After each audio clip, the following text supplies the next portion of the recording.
Gurbani programme ਦੇ ਵਿੱਚ ਆਪ ਸਾਰਿਆਂ ਨੂੰ ਜੀ ਆਇਆਂ ਨੂੰ। ਇਸ ਲੜੀ ਦੇ ਵਿੱਚ ਸਾਡੇ ਕੋਲ ਅੱਜ ਦੇ ਜੋ ਮਹਿਮਾਨ ਨੇ, ਸਾਡੇ ਪ੍ਰੋਗਰਾਮ ਤੇ ਕਾफ़ੀ ਸਮਾਂ ਪਹਿਲਾਂ ਵੀ ਆਉਂਦੇ ਰਹੇ ਨੇ। ਮੇਰੀ ਮੁਰਾਦ ਵੀਰ ਜੀ ਰਾਜਵਿੰਦਰ ਸਿੰਘ ਗਿੱਲ ਹੋਰਾਂ ਤੋਂ ਹੈ, ਜੋ ਕਿ UK ਬੇਸਡ ਨੇ, ਬਾਏ ਪ੍ਰੋਫੈਸ਼ਨ ਚਾਰਟਰ ਸਾਈਕੋਲੋਜਿਸਟ ਨੇ, ਐਜੂਕੇਸ਼ਨਲ ਸਾਈਕੋਲੋਜਿਸਟ ਦੇ ਤੌਰ ਤੇ ਬੈਕਗਰਾਊਂਡ ਹੈ ਉਹਨਾਂ ਦਾ, ਬੜਾ ਲੰਮਾ ਐਕਸਪੀਰੀਅੰਸ ਹੈ। ਜੀਵਨ ਗੁਰਮਤ ਅਤੇ ਗੁਰਬਾਣੀ ਦੀ ਰੋਸ਼ਨੀ ਦੇ ਵਿੱਚ ਜੀਂਦਿਆਂ ਹੋਇਆਂ, ਬਾਰ ਪਰਿਵਾਰ ਪਾਲਦਿਆਂ ਸਮਾਜ ਬਹੁਤ ਕੁਝ ਕੰਟਰੀਬਿਊਟ ਕੀਤਾ। ਸਾਡੀ ਇਹੋ ਭਗਤਾ ਆ ਕਿ ਸਾਡੇ ਕੋਲ ਇਹੋ ਜਿਹੀਆਂ ਰੂਹਾਂ, ਇਹੋ ਜਿਹੀਆਂ ਸ਼ਖਸੀਅਤਾਂ ਨੇ ਜਿਨ੍ਹਾਂ ਤੋਂ ਅਸੀਂ ਜੀਵਨ ਦੀ ਸੇਧ ਲੈ ਸਕਦੇ ਹਾਂ, ਜਿਨ੍ਹਾਂ ਦੀ ਸੰਗਤ ਕਰ ਸਕਦੇ ਹਾਂ। ਅੱਜ ਸਾਡੇ ਕੋਲ ਉਹ ਹਾਜ਼ਰ ਹੋਏ ਨੇ। ਸਭ ਤੋਂ ਪਹਿਲਾਂ ਤੁਹਾਨੂੰ ਜੀ ਆਇਆਂ ਕਹਿੰਦੇ ਆ। ਵੀਰ ਜੀ ਤੁਹਾਡਾ ਸਾਡੇ ਪ੍ਰੋਗਰਾਮ ਦੇ ਵਿੱਚ ਜੀ ਆਇਆਂ ਨੂੰ। ਵਾਹਿਗੁਰੂ ਜੀ ਕਾ ਖਾਲਸਾ, ਵਾਹਿਗੁਰੂ ਜੀ ਕੀ ਫਤਿਹ। ਵੀਰ ਜੀ ਸਾਡੇ ਦੇਖਣ ਸੁਣਨ ਵਾਲਿਆਂ ਨੂੰ ਪਹਿਲਾਂ ਤਾਂ ਥੋੜ੍ਹਾ ਜਿਹਾ ਆਪਣੇ ਕੰਮ ਬਾਰੇ ਦੱਸ ਦਿਓ ਕਿ ਤੁਹਾਡੀ ਜੋ ਕੁਝ ਪਤਾ ਲੱਗ ਜਾਏ, ਕਿ ਤੁਹਾਡੀ ਇੰਟਰੋਡਕਸ਼ਨ ਸਾਨੂੰ ਹੋ ਜਾਏ ਕਿ ਤੁਸੀਂ ਕਿਹੜੇ ਕੰਮ ਵਿੱਚੋਂ ਆ ਰਹੇ ਹੋ ਸਾਰੇ 'ਚੋਂ। ਮੈਂ ਜੀ ਕੰਮ ਕਰਦਾ ਹੈਗਾ ਵੀ ਥੈਰੇਪੀ ਵੀ ਪ੍ਰੋਵਾਈਡ ਕਰਦਾ ਕਲਾਇੰਟਸ ਨੂੰ, ਜਿਹੜੇ ਕਿ ਫੈਮਲੀਜ਼ ਹੋ ਜਾਂਦੀਆਂ, ਜਾਂ ਸਿਸਟੈਮਿਕ ਥੈਰੇਪੀ, ਨੈਰੇਟਿਵ ਥੈਰੇਪੀ। ਫਿਰ ਹੈਗਾ ਕਿ ਮੈਂ ਕੰਮ ਕਰਦਾ ਹੈਗਾ ਪ੍ਰੋਫੈਸ਼ਨਲੀ ਵਿਦ ਲਰਨਿੰਗ ਡਿਸੇਬਿਲਿਟੀਜ਼ ਅਤੇ ਔਟਿਜ਼ਮ। ਇਹਨਾਂ ਕੰਡੀਸ਼ਨਸ ਜੋ ਬੱਚੇ ਹੈਗੇ ਨੇ ਅਤੇ ਇਹਨਾਂ ਦੀ ਫੈਮਲੀਜ਼ ਦੇ ਨਾਲ ਕਿ ਕਿਵੇਂ ਬੱਚਿਆਂ ਨੂੰ ਸੁਲਝਾਉਣਾ ਅਤੇ ਉਹਨਾਂ ਦੀ ਪਰਵਰਿਸ਼ ਕਰਨੀ ਹੈ, ਕਿਵੇਂ ਉਹਨਾਂ ਦੀ ਸਮਝ ਕਰਨੀ ਹੈ। ਅਤੇ ਥੈਰੇਪੀ ਦੇ ਵਿੱਚ ਹੈਗਾ ਕਿ ਬੱਚਿਆਂ ਦੇ ਨਾਲ, ਬੱਚਿਆਂ ਦੇ ਜੋ ਉਹਨਾਂ ਦੇ ਆਪਣੇ ਇਰਾਦੇ ਹੁੰਦੇ ਨੇ, ਜਦੋਂ ਕਈ ਵਾਰੀ ਸੈਲਫ ਹਾਰਮ ਕਰਦੇ ਨੇ ਜਾਂ self abuse, addiction through substance abuse, ਇੱਦਾਂ ਦੇ ਕੰਮ ਕਰਦੇ ਨੇ। ਅਤੇ ਮਾਂ ਬਾਪ ਦੇ ਨਾਲ ਵੀ ਆਲਸੋ ਕਿ ਮਾਂ ਬਾਪ ਦੇ ਵਿੱਚ ਜਦੋਂ ਉਹਨਾਂ ਦੇ ਵਿੱਚ ਆਪਸ ਵਿੱਚ ਨਹੀਂ ਬਣਦੀ ਹੈਗੀ, ਤਾਂ ਉਹ ਕਿਵੇਂ ਨਜਿੱਠਣਾ ਹੈਗਾ, ਕਿਵੇਂ ਉਹਨਾਂ ਨੂੰ ਗਰੋ ਕਰਨਾ ਹੈਗਾ, ਮੈਚੁਰ ਕਰਨਾ ਹੈਗਾ ਜੀ। ਸੋ ਇਨ ਏ ਵੇ ਉਹਨਾਂ ਦੀ ਵੈਲ ਬੀਇੰਗ ਵਾਸਤੇ ਅਤੇ ਮੈਂਟਲ ਹੈਲਥ ਦੇ ਤੁਸੀਂ ਕੰਮ ਕਰਦੇ ਹੈਗੇ ਹੋ ਡਿਫਰੈਂਟ ਲੈਵਲ ਦੇ ਉੱਤੇ, ਅਤੇ ਉਹਨਾਂ ਦੀਆਂ ਨੀਡਸ ਨੂੰ ਐਡਰੈਸ ਕਰਦੇ ਹੋ। ਹਾਂਜੀ ਜੀ, ਸ਼ੁਕਰੀਆ ਵੀਰ ਜੀ। ਆਪਾਂ ਅੱਜ ਬਾਤ ਇੱਥੋਂ ਹੀ ਸ਼ੁਰੂ ਕਰਦੇ ਹਾਂ, ਕਿਉਂਕਿ ਜਦੋਂ ਤੁਸੀਂ ਗੁਰਬਾਣੀ ਨੂੰ ਪੜ੍ਹਦੇ ਆ ਤਾਂ ਗੁਰਬਾਣੀ ਜਿਸ ਚੀਜ਼ 'ਤੇ ਬਹੁਤ ਫੋਕਸ ਕਰਦੀ ਉਹ ਮਨ ਹੀ ਹੈ। ਮਹਾਰਾਜ ਦੀ ਬਾਣੀ 'ਚ ਵਾਰ-ਵਾਰ ਮਨ 'ਤੇ ਹੀ ਬਾਤ ਆਉਂਦੀ ਹੈ। ਜੇ ਬਾਣੀ ਨੂੰ ਅਸੀਂ ਲਿਟਰਲੀ ਤੌਰ 'ਤੇ ਪੜ੍ਹੀਏ ਤਾਂ ਬਾਣੀ ਕਹਿੰਦੀ ਹੈ, ਆਵਨ ਆਇਓ ਸ੍ਰਿਸ਼ਟ ਮੈਂ ਬਿਨ ਬੂਝੈ ਪਸ਼ੂ ਢੋਰ, ਨਾਨਕ ਗੁਰਮੁਖ ਸੋ ਬੁਝੈ ਜਾਂ ਕਹਿ ਭਾਗ ਮਥੋਰ। ਗੱਲ ਬੁੱਝਣ ਦੀ ਹੈ, ਗੱਲ ਸਮਝਣ ਦੀ ਹੈ, ਗੱਲ ਜਾਣਨ ਦੀ ਹੈ, ਗੱਲ ਆਪਣੇ ਆਪੇ ਨੂੰ ਚੀਨਣ ਦੀ ਹੈ। ਆਪਾਂ ਬਾਤ ਇੱਥੋਂ ਸ਼ੁਰੂ ਕਰੀਏ। ਜਿਹੜਾ ਮੇਰੇ ਵਰਗਾ ਇੱਕ ਆਮ ਲੇਮੈਨ ਆ, ਆਪਾਂ ਉਹਦੇ ਪਰਸਪੈਕਟਿਵ ਦੇ ਅੰਦਰ ਜੇ ਮੈਂਟਲ ਹੈਲਥ ਦੀ ਵਿਆਖਿਆ ਕਰਨੀ ਹੋਏ ਵੀਰ ਜੀ, ਤੇ ਮੈਂ ਤੁਹਾਡੇ ਤੋਂ ਜਾਣਨਾ ਚਾਹਾਂਗਾ ਅਸੀਂ ਕੀ ਵਿਆਖਿਆ ਕਰਾਂਗੇ ਮੈਂਟਲ ਹੈਲਥ ਦੀ। ਮੈਂਟਲ ਹੈਲਥ ਜੀ ਹੈਗਾ ਤਾਂ ਬੜਾ ਸਿੰਪਲ, ਜਿਵੇਂ ਤੁਸੀਂ ਸ਼ੁਰੂ ਕੀਤਾ ਵੀ ਮਨ ਦੀ ਗੱਲ ਹੈ ਜੀ। ਅਤੇ ਮਨ ਬ੍ਰੇਨ ਨਹੀਂ ਹੈਗੀ ਜੀ, ਮਨ ਹੈਗਾ ਥੋਟ ਜੀ। ਅਤੇ ਥੋਟਸ ਹੁੰਦੀਆਂ ਜਿਹੜੀਆਂ ਕਿ ਕਈ ਅਸੀਂ ਬਾਹਰ ਸ਼ੇਅਰ ਕਰਦੇ ਹਾਂ ਅਤੇ ਕਈ ਅਸੀਂ ਆਪਣੇ ਅੰਦਰ ਰੱਖਦੇ ਹਾਂ ਜੀ। ਅਤੇ ਕਈ ਉਹ ਥੋਟਸ ਨੇ ਜਿਨ੍ਹਾਂ ਨੂੰ ਅਸੀਂ ਬਾਹਰ ਹਵਾ ਨਹੀਂ ਦੇਣਾ ਚਾਹੁੰਦੇ ਜੀ, ਕਿਉਂਕਿ ਉਹਨਾਂ ਤੋਂ ਸਾਨੂੰ ਵੀ ਡਰ ਲੱਗਦਾ ਜੀ।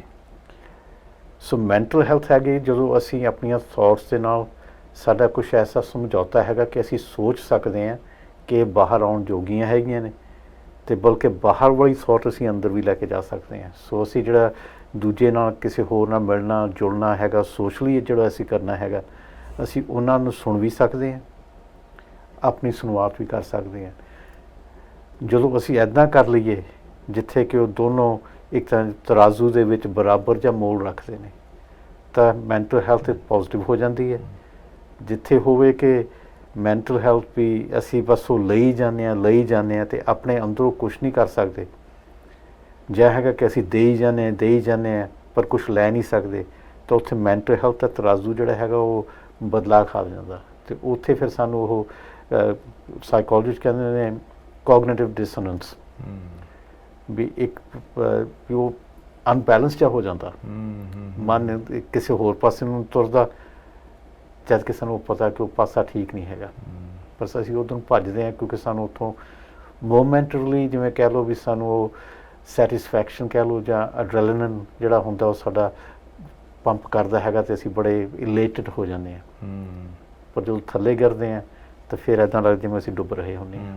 ਦੈਟ ਮੀਨ ਅਸੀਂ ਸਿਕਨੈਸ ਵਾਲੇ ਪਾਸੇ ਵੱਧ ਰਹੇ ਹਾਂ। ਹਾਂਜੀ। ਅਸੀਂ ਮੈਂਟਲੀ ਹੈਲਦੀ ਹੋਣ ਪਰਸਨ ਨਹੀਂ ਰਹਿ ਗਏ, ਅਸੀਂ ਮੈਂਟਲੀ ਸਿਕ ਪਰਸਨ ਹੋਣ ਵਾਲੇ ਪਾਸੇ ਜਾ ਰਹੇ ਹਾਂ।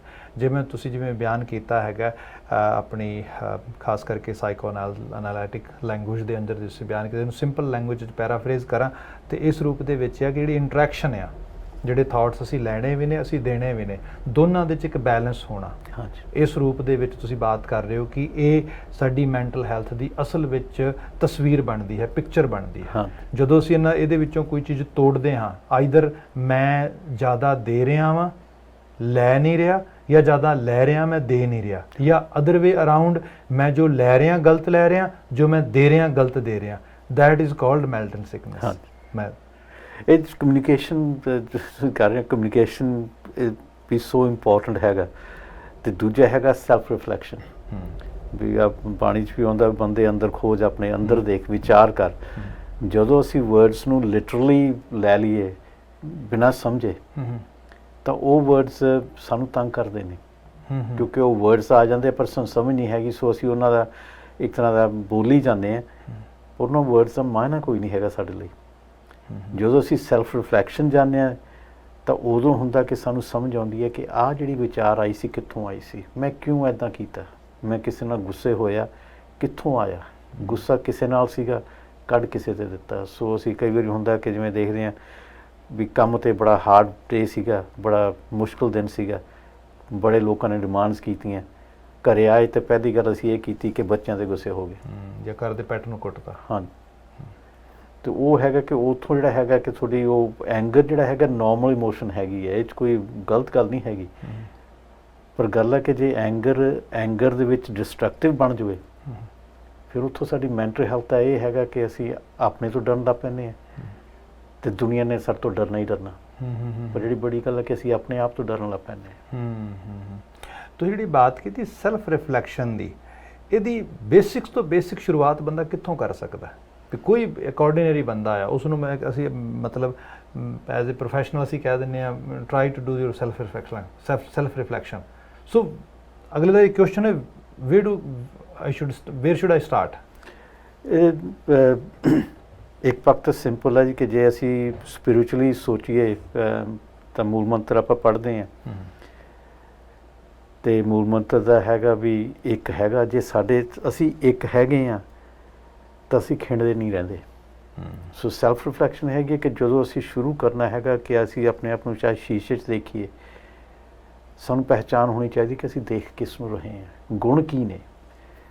ਜੇ ਗੁਣਾਂ ਨੂੰ ਦੇਖ ਰਹੇ ਹਾਂ ਤਾਂ ਫਿਰ ਹੈਗਾ ਕਿ ਉਹ ਗੁਣ ਅੰਦਰ ਆ ਸਕਦੇ ਨੇ। ਜੇ ਅਸੀਂ ਆਪਣੇ ਵੀ ਐਕਸਟਰਨਲ ਬਾਡੀ ਨੂੰ ਦੇਖ ਰਹੇ ਹਾਂ ਕਿ ਹਾਂ ਜੀ ਮੇਰੀਆਂ ਮੁੱਛਾਂ ਬੜੀਆਂ ਤੇਜ਼ ਨੇ ਅਤੇ ਮੇਰੀ ਦਾੜੀ ਬੜੀ ਕਲੀਨ ਹੈਗੀ ਅਤੇ ਮੇਰੇ ਪੱਗਾਂ, ਗੱਲ ਹੈ ਕਿ ਇਹ ਪਹਿਰਾਵਾ ਹੈਗਾ, ਇਹ ਅਸਲੀਅਤ ਨਹੀਂ ਹੈਗੀ। ਅਸਲੀਅਤ ਹੈਗੀ ਕਿ ਤੁਹਾਡੇ ਅੰਦਰ ਕੀ ਹੋ ਰਿਹਾ, ਉਹਨੂੰ ਪਹਿਚਾਣਨਾ। ਸੋ ਇਹ ਸੋਚਣਾ ਕਿ ਹਾਂ ਮੈਂ ਹੁਣ ਬਾਹਰ ਜਾ ਰਿਹਾ, ਮੈਂ ਦਰ ਇੱਕ ਖੋਲ੍ਹ ਕੇ ਇੱਕ ਹੋਰ ਦਰ ਦੇ ਵਿੱਚ ਜਾ ਰਿਹਾ, ਮੈਂ ਕਿਵੇਂ ਜਾਣਾ ਚਾਹੁੰਦਾ। ਮੈਨੂੰ ਬਾਬਾ ਨਾਨਕ ਦੀ ਯਾਦ ਆਉਂਦੀ ਹੈ, ਜਦੋਂ ਸੱਜਣ ਠੱਗ ਨੂੰ ਮਿਲਦੇ ਨੇ ਤੇ ਗੱਲ ਹੁੰਦੀ ਹੈ ਤੇ ਸੱਜਣ ਨੂੰ ਸਵਾਲ ਪੁੱਛਦਾ ਕਿ ਸੱਜਣ ਉਹ ਪਛਾਕੜ ਸੀਗਾ ਜਿੱਥੇ ਤੂੰ ਆਹ ਕੁਛ ਕੀਤਾ, ਪਰ ਅਗਾਂਹ ਕਿਵੇਂ ਜਾਣਾ, ਅਗਾਂਹ ਦੀ ਸੋਚ ਕੀ ਹੈ ਤੇਰੀ। ਉਹ ਜਿਹੜਾ ਅਸੀਂ ਵਿਜ਼ਨ ਲੈ ਕੇ ਚੱਲਦੇ ਹਾਂ ਕਿ ਮੈਂ ਕੱਲ੍ਹ ਨੂੰ ਐਸਾ ਬੰਦਾ ਬਣਨਾ, ਉਹਦੇ ਲਈ ਉਹ ਜਿਹੜੀ ਸੈਲਫ ਰਿਫਲੈਕਸ਼ਨ ਹੈਗੀ ਹੈ ਉਹ ਤਿਆਰੀ ਹੈ ਉਹਦੀ, ਕਿ ਮੈਂ ਕੱਲ੍ਹ ਨੂੰ ਐਸਾ ਬੰਦਾ ਬਣਨਾ ਜਿਹਦੇ ਵਿੱਚ ਇਹ ਗੁਣ ਹੋਣਗੇ।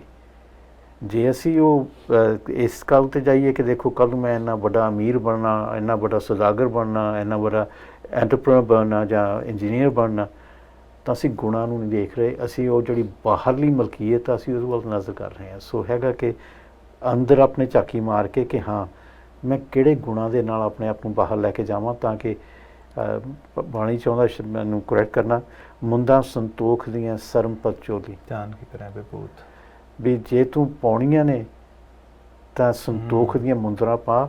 ਆ ਜਿਹੜੀ ਜਿਊਲਰੀ ਤੂੰ ਪਾ ਕੇ ਚੱਲਿਆ ਬਾਹਰ, ਜਿਹੜੀਆਂ ਇੱਥੇ ਰਿੰਗਸ ਪਾ ਕੇ ਚੱਲੇ ਆ ਜਾਂ ਕੜੇ ਪਾ ਕੇ ਚੱਲੇ ਆ, ਇਹਨਾਂ ਦਾ ਮੂੰਹ ਕਿਸ ਚੀਜ਼ ਦਾ ਹੈਗਾ। ਸੋ ਪਾ ਲਾ, ਠੀਕ ਹੈ, ਇੱਥੇ ਪਾ ਲਾ, ਆਪਣੀ ਉਂਗਲ ਦੇ ਵਿੱਚ ਮੁੰਦਰੀ ਪਾ ਲਾ, ਕੰਨਾਂ ਦੀ ਵਾਲੀਆਂ ਪਾ ਲਾ, ਪਰ ਹੁਣ ਆਪਣੇ ਆਪ ਨੂੰ ਪੁੱਛ ਕਿ ਰਿਫਲੈਕਟ ਕੀ ਕਰਦੇ। ਹਾਂ, ਤੇ ਰਿਫਲੈਕਟ ਕੀ ਕਰਦੇ। ਹਾਂ, ਬਸ ਜੀ ਉਹ ਰਿਫਲੈਕਟ ਕਰਦੀਆਂ ਨੇ ਕਿ ਹਾਂ ਮੈਂ ਹੁਣ ਸੰਤੋਖ ਦੇ ਵਿੱਚ ਹੈਗਾ, ਤਾਂ ਠੀਕ ਹੈ ਬਾਹਰ ਚੱਲ, ਪਰ ਥੋੜ੍ਹੀ ਦੇਰ ਬਾਅਦ ਇਹਨਾਂ ਨੂੰ ਟੱਚ ਕਰ ਲਈ ਤਾਂ ਕਿ ਤੈਨੂੰ ਯਾਦ ਰਹੇ ਤੂੰ ਸੰਤੋਖ ਵਿੱਚ ਰਹਿਣਾ। ਕੜੇ ਨੂੰ ਆਪਣੀ ਨੂੰ ਪਹਿਚਾਣ ਤੇ ਕਹਿ ਕੇ ਹਾਂ ਸੰਤੋਖ ਕੋਈ ਮਾਇਨਾ ਨਹੀਂ ਰੱਖਦਾ, ਉਹ ਸੋਨੇ ਦਾ ਹੋਵੇ, ਸਿਲਵਰ ਦਾ ਹੋਵੇ ਜਾਂ ਲੋਹੇ ਦਾ ਹੋਵੇ, ਗੱਲ ਆ ਕਿ ਸੰਤੋਖ ਦੇ ਰਿਹਾ, ਮੈਨੂੰ ਯਾਦ ਕਰਾ ਰਿਹਾ ਮੈਂ ਸੰਤੋਖ ਵਿੱਚ ਰਹਿਣਾ। ਬਸ ਇਹ ਚੀਜ਼ਾਂ ਨੇ ਜਿਹੜੀਆਂ ਛੋਟੀ ਛੋਟੀਆਂ ਜਿਹੜੀਆਂ ਤੁਸੀਂ ਇਹ ਬਾਤ ਜਿਹੜੀ ਕੀਤੀ ਇਹਨੂੰ ਪ੍ਰੋਫੈਸਰ ਪੂਰਨ ਸਿੰਘ ਆਪਣੀ ਕਿਤਾਬ ਵਿੱਚ ਲਿਖਦੇ ਨੇ ਸਾਈਨ ਆਫ ਐਸੋਸੀਏਸ਼ਨ। ਕੋਈ ਪੁੱਛਦਾ ਉਹਨਾਂ ਨੂੰ ਜਦੋਂ ਆ ਕੇ ਵੀ ਪੂਰਨ ਸਿੰਘ ਤੇ ਉਹੀ ਹੈ ਜਿਹੜਾ ਪਹਿਲਾਂ ਸੀਗਾ, ਪਹਿਲਾਂ ਕਲੀਨ ਸ਼ੇਵਨ ਸੀਗਾ, ਪਹਿਲਾਂ ਪੱਗ ਨਹੀਂ ਸੀ ਬੰਨਦਾ, ਪਹਿਲਾਂ ਕਕਾਰ ਨਹੀਂ ਸੀ ਪਾਉਂਦਾ, ਤੇ ਹੁਣ ਪੂਰਨ ਸਿੰਘ ਕਕਾਰਧਾਰੀ ਹੈ, ਫਰਕ ਕੀ ਪੈ ਗਿਆ? ਤਾਂ ਉਹ ਕਹਿੰਦਾ ਵੀ these are sign of association. When we look toward these actually signs, then I realize I belong to Guru. ਸੋ ਇੱਕ ਤਰੀਕੇ ਦੇ ਨਾਲ ਸਾਈਨ ਆਫ ਐਸੋਸੀਏਸ਼ਨ ਦੀ ਗੱਲ ਕੀਤੀ। ਤੁਸੀਂ ਜਿਹੜੀ ਪਹਿਲਾਂ ਬਾਤ ਕੀਤੀ ਮੈਂ ਉਸ ਨੂੰ ਥੋੜ੍ਹਾ ਜਿਹਾ ਇਸ ਨੂੰ ਉਹਦਾ ਥੋੜ੍ਹੀ ਐਲੈਬੋਰੇਟ ਕਰਨੀ ਚਾਹਾਂਗਾ। ਤੁਸੀਂ ਦੋ ਬਾਤ ਕੀਤੀ, ਇੱਕ ਤਾਂ ਇਹ ਕੀਤੀ ਕਿ ਆਪਾਂ ਜਦੋਂ ਆਪਣੇ ਆਪ ਨੂੰ ਸ਼ੀਸ਼ੇ 'ਚ ਦੇਖਦੇ ਹਾਂ ਵੀ ਆਪਾਂ ਕਿਸ ਤਰ੍ਹਾਂ ਦੇ ਮਨੁੱਖ ਬਣਨਾ ਹੈ, ਗੁਣਾਂ ਨੂੰ ਦੇਖਣਾ ਹੈ। ਦੂਜੇ ਪਾਸੇ ਤੁਸੀਂ ਕੁਝ ਵਰਲਡਲੀ ਅਚੀਵਮੈਂਟਸ ਦੀ ਗੱਲ ਕੀਤੀ, ਜਿਹਦੇ 'ਚ ਇੰਜੀਨੀਅਰ ਬਣਨ ਦੀ ਗੱਲ ਕੀਤੀ, ਕੋਈ ਇੰਟਰਪ੍ਰਨਰ ਬਣਨ ਦੀ ਗੱਲ ਕੀਤੀ, ਕੁਛ ਉਸ ਰੂਪ ਦੇ 'ਚ ਬਾਤ ਕੀਤੀ। ਜਦੋਂ ਸਮਾਜਿਕ ਤੌਰ 'ਤੇ ਅਸੀਂ ਦੇਖੀਏ, ਸਮਾਜਿਕ ਤੌਰ 'ਤੇ ਜਿਹੜੀ ਗੁਣ ਦੀ ਗੱਲ ਕੀਤੀ ਜਾ ਰਹੀ ਹੈ ਇਹ ਇੱਕ ਇਨਵਿਜ਼ੀਬਲ ਜੀ ਚੀਜ਼ ਆ। ਹਾਂਜੀ, ਇਸ ਨੂੰ ਮਤਲਬ ਨਾ ਅਸੀਂ ਨੋਟਿਸ ਕਰ ਪਾ ਰਹੇ ਹਾਂ, ਨਾ ਅਸੀਂ ਦੇਖ ਪਾ ਰਹੇ ਹਾਂ। ਈਵਨ ਆਪਾਂ ਘਰੋਂ ਬਾਹਰ ਨਿਕਲੀਏ, ਬਹੁਤ ਸ਼ਾਰਟ ਜੀ 'ਚ ਬਾਤ 'ਚ ਕਹਾਂ, ਤੇ ਸਾਨੂੰ ਕੋਈ ਪੁੱਛਦਾ ਕਿ ਬੇਟਾ ਕੀ ਕਰਦਾ, ਬੇਟਾ ਕੀ ਕਰਦਾ, ਜੇ ਉਹ ਪੜ੍ਹਨ ਦੀ ਏਜ 'ਚ ਮੈਨੂੰ ਇਹ ਬਿਆਨ ਕਰਨਾ ਪਏਗਾ ਵੀ ਹੀ ਔਰ ਸ਼ੀ ਔਰ ਬੇਟੀ ਕੀ ਕਰਦੀ ਹੈ, he or she is going in this school, this class and academically they are standing over here, ਇਸ ਰੂਪ ਦੇ ਵਿੱਚ। ਜੇ ਉਹ ਏਜ ਤੋਂ ਥੋੜ੍ਹਾ ਉੱਤੇ ਲੰਘ ਗਏ ਨੇ ਤਾਂ ਫਿਰ ਮੈਂ ਉਹਨਾਂ ਨੂੰ ਬਿਆਨ ਕਰਾਂਗਾ ਕਿ okay they are doing so and so work and earning level is this and this is their status. So ਇਹ ਇੱਕ ਮੌਲਿਕ ਰੂਪ ਵਿੱਚ ਇੱਕ ਵਿਜ਼ੀਬਲ ਚੀਜ਼ ਆ, ਜਿਹੜੀ ਕੋਈ ਮੈਨੂੰ ਪੁੱਛ ਵੀ ਰਿਹਾ ਤੇ ਮੈਂ ਦੱਸ ਵੀ ਰਿਹਾ ਵਾਂ, ਤੇ ਮੇਰੀ ਸਾਰੀ ਕੰਸਨਟ੍ਰੇਸ਼ਨ ਵੀ ਉਹਦੇ ਉੱਤੇ ਹੈਗੀ ਹੈ।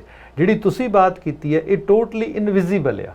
ਮੇਰਾ ਬੇਸਿਕ ਕੁਐਸਚਨ ਤੁਹਾਨੂੰ ਇਹ ਹੈਗਾ ਕਿ ਇਹ ਇਨਵਿਜ਼ੀਬਲ ਕਿਵੇਂ ਹੋ ਗਿਆ? ਤੁਸੀਂ ਤੇ ਰਾਈਟ ਵੇ ਗੱਲ ਕਰ ਦਿੱਤੀ ਵੀ ਸਾਨੂੰ ਗੁਣ ਦੇਖਣੇ ਚਾਹੀਦੇ ਨੇ ਸਾਰਾ ਕੁਝ, ਪਰ how we get on that level where it's totally becoming invisible? Actually, that's a very in-depth question ਹੈਗਾ, ਜਿਹਦਾ ਕਿ ਆਨਸਰ ਆਪਣੇ ਕੋਲ ਮੇਰੇ ਖਿਆਲ 'ਚ ਨਹੀਂ ਹੋ ਸਕਦਾ ਹੈਗਾ। ਪਰ ਬਾਬਾ ਨਾਨਕ ਦੀ, ਕਿਉਂਕਿ ਜਦੋਂ ਆਪਾਂ ਸਟੇਟਸ ਦੀ ਗੱਲ ਕਰਦੇ ਹਾਂ ਨਾ ਜੀ, ਆਪਾਂ ਕਾਸਟ 'ਤੇ ਵੀ ਜਾ ਸਕਦੇ ਹਾਂ, ਕਿਉਂਕਿ ਅਸੀਂ ਬੰਦੇ ਦੀ ਪਹਿਚਾਣ ਉਹਦੇ ਸਟੇਟਸ ਤੋਂ ਕਰਨ ਲੱਗ ਪਏ। ਕਲਾਸ, ਠੀਕ ਗੱਲ। ਅਤੇ ਉਹ ਚਾਹੇ ਵੀ ਜਦੋਂ ਥੋੜ੍ਹਾ ਜਿਹਾ ਪੜ੍ਹ ਜਾਂਦਾ ਅਸੀਂ ਕਹਿੰਦੇ ਵੀ ਇਹ ਮਿਡਲ ਕਲਾਸ ਹੋ ਗਿਆ, ਥੋੜ੍ਹਾ ਜਿਹਾ ਹੋਰ ਪੈਸੇ ਜ਼ਿਆਦਾ ਆ ਗਏ ਅਸੀਂ ਕਹਿੰਦੇ ਹਾਂ ਕਿ ਅਪਰ ਕਲਾਸ ਹੋ ਗਿਆ, ਰਿਚ ਹੋ ਗਿਆ, ਇਹ ਸਰਮਾਏਦਾਰ ਹੋ ਗਿਆ। ਅਤੇ ਪਰ ਅਸੀਂ ਕਦੇ ਇਹ ਨਹੀਂ ਪੁੱਛਦੇ ਵੀ ਅੱਜ ਖੱਟਿਆ ਕੀ ਅਤੇ ਗਵਾਇਆ ਕੀ। ਜੇ ਅਸੀਂ ਘਰੋਂ ਤੁਰਨ ਲੱਗੇ ਆਪਣੇ ਬੱਚਿਆਂ ਨੂੰ ਕਹੀਏ ਕਿ ਬੇਟਾ ਅੱਜ ਤੁਸੀਂ ਬਾਹਰ ਜਾ ਰਹੇ ਹੋ, ਸਕੂਲ ਜਾ ਰਹੇ ਹੋ, ਕੁਝ ਖੱਟ ਕੇ ਆਇਓ, ਤਾਂ ਸਾਨੂੰ ਬਾਬਾ ਨਾਨਕ ਦੀ ਯਾਦ ਆ ਜੂ ਕਿ ਉਹਨਾਂ ਨੇ ਕੀ ਖੱਟਿਆ ਸੀਗਾ। ਪੈਸੇ ਤਾਂ ਪਿਤਾ ਜੀ ਨੇ ਉਹਨੇ ਦਿੱਤੇ ਸੀ, ਪੈਸੇ ਜਾ ਭਾਈ ਵਪਾਰ ਕਰ। ਗੁਰੂ ਨਾਨਕ ਸਾਹਿਬ ਵਾਪਸ ਆਏ, ਖੱਟ ਕੇ ਆਏ, ਗਵਾਇਆ ਕੀ? ਉਹ ਗੱਲ ਹੈ ਕਿ ਜੇ ਅਸੀਂ ਹਲੀਮੀ ਖੱਟੀ ਹੈ ਤਾਂ ਸ਼ਾਇਦ ਅਸੀਂ ਗੁੱਸਾ ਗਵਾਇਆ ਹੈ, ਜਿਹੜਾ ਕਿ ਚੰਗੀ ਗੱਲ ਹੈ। ਉਹ ਜਿਹੜਾ ਖੱਟਿਆ ਅਤੇ ਜਿਹੜਾ ਵੀ ਪ੍ਰੋਫਿਟ ਅਤੇ ਲੋਸ ਦਾ ਹੈਗਾ ਨਾ, ਇਹ ਸਿਸਟਮ ਸਾਨੂੰ ਮਟੀਰੀਅਲ ਵੈਲਥ ਵੱਲ ਵੀ ਲੈ ਕੇ ਜਾ ਸਕਦਾ। ਪਰ ਜੇ ਅਸੀਂ ਇਹਨੂੰ ਰੀਫਰੇਮ ਕਰ ਦਈਏ ਕਿ ਅੱਜ ਅਸੀਂ ਗੁਣ ਖੱਟ ਕੇ ਆਉਣੇ ਨੇ ਅਤੇ ਆਪਣੇ ਬੁਰੀਆਂ ਆਦਤਾਂ ਗਵਾ ਕੇ ਆਉਣੀਆਂ ਨੇ, ਤਾਂ ਸਕੂਲੇ ਜਾਣ ਦਾ ਮਾਇਨਾ ਰੱਖਦਾ। ਮੈਂ ਅੱਜ ਉੱਥੇ ਕੀ ਸਿੱਖਿਆ? ਮੈਂ ਸਿੱਖਿਆ ਕਿ ਮੈਂ ਪੜ੍ਹ ਵੀ ਸਕਦਾ ਅਤੇ ਮੈਂ ਕੌਨਸਨਟਰੇਟ ਵੀ ਕਰ ਸਕਦਾ। ਅਤੇ ਗਵਾਇਆ ਕੀ? ਮੈਂ ਜਿਹੜਾ ਆਪਣਾ ਮਨ ਇੱਦਾਂ ਖਿਲਰਦਾ ਸੀ ਨਾ, ਮੈਂ ਉਹ ਗਵਾ ਦਿੱਤਾ। ਮੈਂ ਫੋਕਸ ਕਰ ਲਿਆ, ਮੈਂ ਅਟੈਂਸ਼ਨ ਪੇ ਕਰਨਾ ਪਿਆ, ਇਹ ਮੈਂ ਖੱਟ ਲਿਆ ਅੱਜ। ਇਹ ਖਟਾਈ ਜਦੋਂ ਇਹ ਆ ਗਿਆ, ਹੁਣ ਇਹਨੂੰ ਵਧਾਉਣਾ ਕਿਵੇਂ ਹੈ? ਫਿਰ ਉਹ ਉੱਥੋਂ ਜਿਹੜੀ ਕਨਵਰਸੇਸ਼ਨ ਆ ਉਹ ਡਿਫਰੈਂਟ ਹੋ ਜਾਂਦੀ ਹੈ। ਕਨਵਰਸੇਸ਼ਨ ਦਾ ਜਿਹੜਾ ਹੈਗਾ ਉਹ ਵੀ ਸੁਸਾਇਟੀ 'ਚ ਮਗਰੋਂ ਆਊਗੀ, ਪਰ ਪਹਿਲਾਂ ਜਿਹੜੀ ਪਰਿਵਾਰ ਦੇ ਵਿੱਚ ਹੈਗੀ ਹੈ ਉੱਥੋਂ ਸ਼ੁਰੂ ਹੋਊਗੀ, ਮਾਂ ਬਾਪ ਦੇ ਨਾਲ ਸ਼ੁਰੂ ਹੋ। ਜਦੋਂ ਮਾਂ ਬਾਪ ਕਹਿਣਗੇ ਸਵੇਰ ਨੂੰ ਇਕੱਠੇ ਖਾ ਰਹੇ ਨੇ ਜਾਂ ਸ਼ਾਮ ਨੂੰ ਇਕੱਠੇ ਖਾ ਰਹੇ ਨੇ ਅਤੇ ਕਹਿ ਰਹੇ ਨੇ ਕਿ ਬੇਟਾ ਅੱਜ ਦਾ ਦਿਨ ਕਿਵੇਂ ਸੀਗਾ? ਮੈਂ ਸੋਚਦਾ ਕਿ ਮੈਂ ਕੀ ਖੱਟਿਆ ਅਤੇ ਕੀ ਗਵਾਇਆ, ਤੁਸੀਂ ਕੀ ਕੀਤਾ ਅੱਜ, ਤਾਂ ਕਿ ਉੱਥੋਂ ਪਤਾ ਲੱਗੇ ਕਿ ਹਾਂ ਸਾਡੀਆਂ ਕਨਵਰਸੇਸ਼ਨ ਕਿੱਧਰ ਜਾ ਰਹੀਆਂ ਨੇ। ਡੈਫੀਨਿਟਲੀ ਇਹਦਾ ਮੈਂ ਕੰਟੀਨਿਊ ਕਰ ਰਿਹਾ, ਪਰ ਜਿਹੜਾ ਮੇਰਾ ਬੁਨਿਆਦੀ ਕੁਐਸਚਨ ਮੈਂ ਪਹਿਲਾਂ ਉੱਤੇ ਵਾਪਸ ਲੈ ਕੇ ਫਿਰ ਆਵਾਂ ਤੁਹਾਨੂੰ ਕਿ ਇਹ ਚੀਜ਼ਾਂ ਇਤਨੀਆਂ ਆਪਾਂ ਗੱਲ ਕਰਦੇ ਹਾਂ, ਜਦੋਂ ਥੋੜ੍ਹੀ ਜਿਹੀ ਵੀ ਸਮਝ ਆਉਂਦੀ ਹੈ ਇਹ ਖੁਸ਼ੀ ਦਿੰਦੀਆਂ ਨੇ, ਇਹ ਚੰਗੀਆਂ ਲੱਗਦੀਆਂ ਨੇ, ਇਹ ਸਾਨੂੰ ਲੱਗਦਾ ਹੈ ਕਿ ਇਹ ਸਾਡੀ ਜ਼ਿੰਦਗੀ ਦਾ ਮੇਨ ਐਸੈਂਸ ਹੈਗਾ, ਮੇਨ ਪ੍ਰਾਪਤੀ ਹੈਗੀ ਹੈ। ਪਰ ਸਮਹਾਓ ਇਹ ਅਸੀਂ ਬਿਲਕੁਲ ਇਨਵਿਜ਼ੀਬਲ ਕਰਦੀਆਂ, ਸਾਨੂੰ ਦਿਸਦੀਆਂ ਨੇ, ਸਾਡੀ ਇਨ ਜਨਰਲ ਕਨਵਰਸੇਸ਼ਨ ਵਿੱਚੋਂ ਗਾਇਬ ਹੋ ਗਈਆਂ। ਜਿਵੇਂ ਮੈਂ ਗੱਲ ਕੀਤੀ, ਅਸੀਂ ਜਦੋਂ ਕਿਸੇ ਨੂੰ ਪੁੱਛਦੇ ਹਾਂ ਵੀ ਪੁੱਤ ਕੀ ਕਰਦਾ, ਧੀ ਕੀ ਕਰਦੀ, ਜਾਂ ਕੋਈ ਮੈਨੂੰ ਪੁੱਛਦਾ ਵਟ ਆਰ ਯੂ ਡੂਇੰਗ, ਇਹਦਾ ਮੈਨੂੰ ਸਿੱਧਾ ਜਿਹਾ ਕਨਸੈਪਟ ਹੀ ਸਮਝ ਆਉਂਦਾ ਕਿ ਮੈਂ ਆਪਣੀਆਂ ਵਰਲਡਲੀ ਅਚੀਵਮੈਂਟਸ ਨੂੰ ਹੀ ਇੱਥੇ ਅਲੈਬੋਰੇਟ ਕਰਨਾ, ਮੈਂ ਉਹਦੀ ਹੀ ਗੱਲ ਕਰਨੀ ਹੈ। No doubt that is visible, ਉਹ ਸਾਰਾ ਕੁਝ ਹੈ, ਪਰ ਜਿਹੜੀ ਇਸ ਸਾਰੇ ਦੇ ਵਿੱਚ ਬੁਨਿਆਦ ਆ, ਜਿਹੜੀ ਅਸੀਂ ਸ਼ੁਭਤਾ ਦੀ ਗੱਲ ਕੀਤੀ, ਗੁਣ ਦੀ ਗੱਲ ਕੀਤੀ, ਮਨੁੱਖੀ ਕਦਰਾਂ ਕੀਮਤਾਂ ਦੀ ਗੱਲ ਕੀਤੀ, ਉਹ ਇੱਕ ਕਿਸ ਜਗ੍ਹਾ ਤੋਂ ਅਸੀਂ ਇਸ ਬਿਲਕੁਲ ਫਲਿੱਪ ਕਰਕੇ ਦੂਜੀ ਸਾਈਡ ਤੇ ਆ ਗਏ। ਐਜ਼ ਏ ਹਿਊਮਨ ਬੀਇੰਗ ਮੈਂ ਗੱਲ ਕਰ ਰਿਹਾ, ਐਜ਼ ਏ ਹਿਊਮਨ ਬੀਇੰਗ ਅਸੀਂ ਸਿਰਫ ਉਸੇ ਚੀਜ਼ ਦੀ, ਇੱਕੋ ਚੀਜ਼ ਦੀ ਗੱਲ ਕਰਾਂਗੇ, ਉਹ ਜਿਹੜਾ ਰੰਗ ਬਾਹਰ ਦਿਸ ਰਿਹਾ ਉਹਦੀ ਗੱਲ ਕਰਾਂਗੇ, ਜਿਹੜੀ ਬੇਸਿਕ ਚੀਜ਼ ਹੈ ਇਹਦੀ ਗੱਲ ਨਹੀਂ ਕਰਾਂਗੇ। ਇਹ ਤੁਹਾਨੂੰ ਲੱਗਦਾ ਵੀ ਇਹ ਕਿਦੋਂ ਕਰਕੇ ਜਾਂ ਕਿੱਥੋਂ ਅਸੀਂ ਲਾਸ ਕੀਤਾ ਸਾਰਾ ਹੈ? ਇਹ ਸਟੇਟਸ ਦੀ ਗੱਲ ਵੀ ਹੈਗੀ, ਲਾਸ ਅਸੀਂ ਇਹਨੂੰ ਬਹੁਤ ਪਹਿਲਾਂ ਕਰ ਚੁੱਕੇ ਸੀਗੇ। ਜਦੋਂ ਅਸੀਂ ਸੁਸਾਇਟੀ 'ਚ ਪੈ ਗਏ, ਜਿੱਥੇ ਸੁਸਾਇਟੀ ਪੁੱਛ ਰਹੀ ਹੈ ਵੀ ਹਾਂ ਤੁਸੀਂ ਕੀ ਅਚੀਵ ਕੀਤਾ, ਉਹ ਜਿਹੜੀ ਅਚੀਵਮੈਂਟ ਹੋ ਗਈ, ਉਹਨਾਂ ਨੇ ਇਹ ਨਹੀਂ ਪੁੱਛਿਆ ਵੀ ਤੁਸੀਂ ਕੀ ਅਚੀਵਮੈਂਟ ਕੀਤਾ ਜਿਹਦੇ ਨਾਲ ਸੰਪਤ ਲੱਗੇ ਤੁਸੀਂ ਬੈਟਰ ਪਰਸਨ ਹੋ। ਬਾਣੀ ਕਹਿੰਦੀ ਹੈ ਕਿ ਇਹ ਮਨੁੱਖ ਤੂੰ ਚੰਗੇਰਾ ਬਣਨਾ। ਸਾਡੇ ਬੱਚੇ ਨੇ ਇੱਕ ਵਾਰੀ ਪੁੱਛਿਆ ਸੀ, ਕਹਿੰਦਾ ਕਿ ਤੁਸੀਂ ਪਾਠ ਕਿਉਂ ਕਰਦੇ ਹੋ, ਵੀ ਨਿੱਤ ਉਹੀ ਤੁਸੀਂ ਵਰਡਸ ਰਿਪੀਟ ਕਰਦੇ ਹੋ, ਵੀ ਆਖਰ ਕਾਹਦੇ ਲਈ? ਇੱਕ ਵਾਰੀ ਤੁਹਾਨੂੰ ਹੁਣ ਯਾਦ ਹੈ ਗਿਆ, you don't need to do this. ਸਾਡੇ ਲੈਸਨਸ ਇੱਦਾਂ ਚੱਲਦੇ ਆ। ਤੇ ਮੈਂ ਹੱਸ ਪਿਆ, ਤੇ ਮੈਂ ਫਿਰ ਮੈਨੂੰ ਥੋੜ੍ਹਾ ਜਿਹਾ ਸਮਝ ਵੀ ਆਈ ਤੇ ਥੋੜ੍ਹਾ ਜਿਹਾ ਗੁੱਸਾ ਵੀ ਲੱਗਿਆ ਵੀ ਹੈ ਤੂੰ ਮੇਰੇ ਪਾਠ 'ਤੇ ਕਰਦਾ ਸ਼ੰਕਾ, ਮੈਂ ਪਾਠ ਕਰਦਾ। ਤੇ ਪਰ ਬੱਚੇ ਦਾ ਸਵਾਲ ਵੈਲਿਡ ਸੀਗਾ, ਬੜਾ ਜ਼ਰੂਰੀ ਸੀਗਾ ਕਿ ਆਖਰ ਜੇ ਪਾਠ ਕਰਨ ਦੇ ਨਾਲ ਮੈਂ ਆਪਣੇ ਆਪ 'ਚ ਬਦਲਾਅ ਨਾ ਲੈ ਕੇ ਆ ਸਕਿਆ ਤਾਂ ਪਾਠ ਦਾ ਕੋਈ ਮਾਇਨਾ ਨਹੀਂ ਰੱਖਦਾ। ਸੋ ਪਾਠ ਕਰਨਾ ਕਿਸ ਲਈ ਹੈ?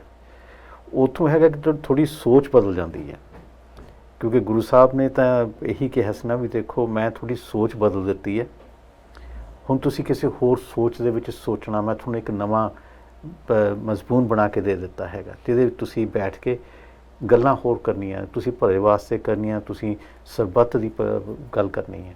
ਵੀਰ ਜੀ ਤੁਸੀਂ ਦੋ ਚੀਜ਼ਾਂ ਕਹੀਆਂ ਨੇ ਇੱਥੇ ਜੋ ਮੈਂ ਪਕੜ ਰਿਹਾ ਵਾਂ।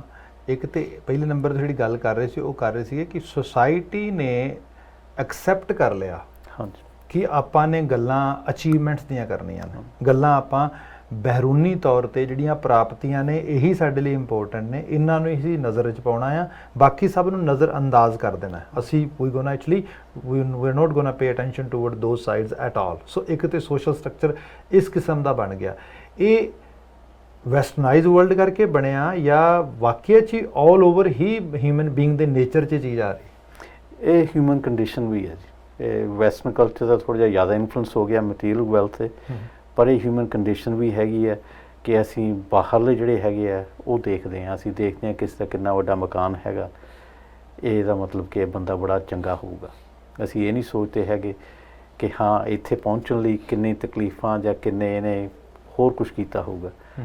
ਬਾਬਾ ਨਾਨਕ ਸਾਨੂੰ ਯਾਦ ਕਰਾਉਂਦੇ ਨੇ ਜਦੋਂ ਆਪਣਾ ਭਾਈ ਲਾਲੋ ਦੀ ਆਪਾਂ ਸਾਖੀ ਪੜ੍ਹਦੇ ਹਾਂ ਵੀ ਦੇਖਾ ਜਿਹੜਾ ਹੈਗਾ ਆ ਖੂਨ ਦੀ ਜਿਹੜੀ ਰੋਟੀ ਹੈਗੀ ਹੈ, ਪਰ ਅਸੀਂ ਉਹ ਸਮਝਦੇ ਹਾਂ ਕਿ ਜਾਇਜ਼ ਹੈਗਾ, ਕਿਉਂਕਿ ਜੇ ਅਸੀਂ ਅੱਗੇ ਵਧਣਾ ਹੈਗਾ ਤਾਂ ਕਿਸੇ ਨੂੰ ਤਾਂ ਪਿੱਛੇ ਰਹਿਣਾ ਪੈਣਾ ਨਾ।